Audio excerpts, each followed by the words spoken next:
ఒకానొక టైంలో పూరి గారు ఏమన్నారంటే, నా ప్రతి సినిమాను ఏదో ఒకటి కొత్తగా చెప్పడానికి ప్రయత్నిస్తుంటాను. సినిమా బాగా ఆడిందనుకో, వెధవ కూడా జీనియస్లా కనిపిస్తాడు. సినిమా ఫ్లాప్ అయితే జీనియస్ కూడా వెధవలా కనిపిస్తాడు. మొత్తం విజయం బట్టే తప్పులు నిర్ణయిస్తారని చెప్పాడు. బా, ఏమన్నా కొటేషన్ అసలు, సూపర్ చెప్పాడు అసలు. మరి ఇది ఎదవ అవ్వచ్చు, మరీ ఎంత ఎదవ అవుతాడు, ఇంత పెద్ద జీనియస్. పూరి గారు ఎక్సలెంట్ డైరెక్టర్ అసలు, స్టోరీ టెల్లర్ కూడా. హీరో యాటిట్యూడ్ చూపించాలంటే పూరి గారి తర్వాత, హీరోయిన్ స్ట్రాంగ్ క్యారెక్టర్ రాయాలంటే పూరి గారి తర్వాత. అసలు స్క్రీన్ ప్లే ఇలా ఉండాలి, స్క్రిప్ట్ ఇలా ఉండాలి, డైలాగ్లు ఇలా చేయాలని చాలామంది యువత పూరిని చూసి నేర్చుకుంటున్నారు కూడా. ఇంకా అలాంటిది ఈ డబుల్ స్మార్ట్ శంకర్ 2లో ఎందుకు ఏలు పెట్టాలనిపించిందో అర్థం కాలేదు. కానీ భయ్యా, రాడ్ అంటే రాడ్ మూవీ అస్సలు ఎక్కడా బాగాలేదు.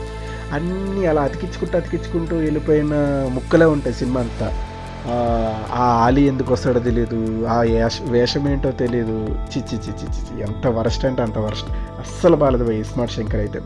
ఆ కావ్య తాపర్ ఓన్లీ గ్లామర్ చూపించడానికి, రామ్తో రొమాన్స్ చేయడానికి అక్కడక్కడ సీన్లే పెట్టుకుంటూ వెళ్ళిపోవడానికి తప్ప ఎందుకు యూజ్ అవ్వలేదు. జస్ట్ కొంచెం ఎక్కడైనా రామ్ ఎనర్జెటిక్ యాక్టింగ్, ఆ యాటిట్యూడ్ కొంచెం నచ్చుద్దేమో కానీ సినిమా అయితే సొత్త బొక్క. మణిశర్మ మ్యూజిక్ 2-3 పాటలు బ్యాక్గ్రౌండ్ మ్యూజిక్ అయితే బాగుంది కానీ అస్సలు భరించలేకపోయాం. స్టార్టింగే యాంకర్ ఝాన్సీని పెట్టి తల్లి క్యారెక్టర్ ఇవ్వాలి, ఆ తల్లి క్యారెక్టర్ పెట్టి మనం అంటే సెంటిమెంట్ పండించవచ్చు అన్న కాన్సెప్ట్ ఎందుకు వచ్చిందో కానీ పూరి గారికి దండం పెట్టాలనిపించింది.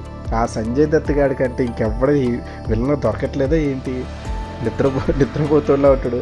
ఓకే, సంజయ్ దత్ మంచి యాక్టర్, మంచి ఉంది, కానీ ఈ సినిమాకి అసలు సెట్ కాలే. అసలు మనకి ఎక్కడ కూడా ఫీల్ రాదు. మనంతా ప్రెడిక్ట్ చేయొచ్చు కూడా స్టోరీని. ఈ సినిమాని అయితే నిర్మోమాటంగా స్కిప్ కొట్టచ్చు.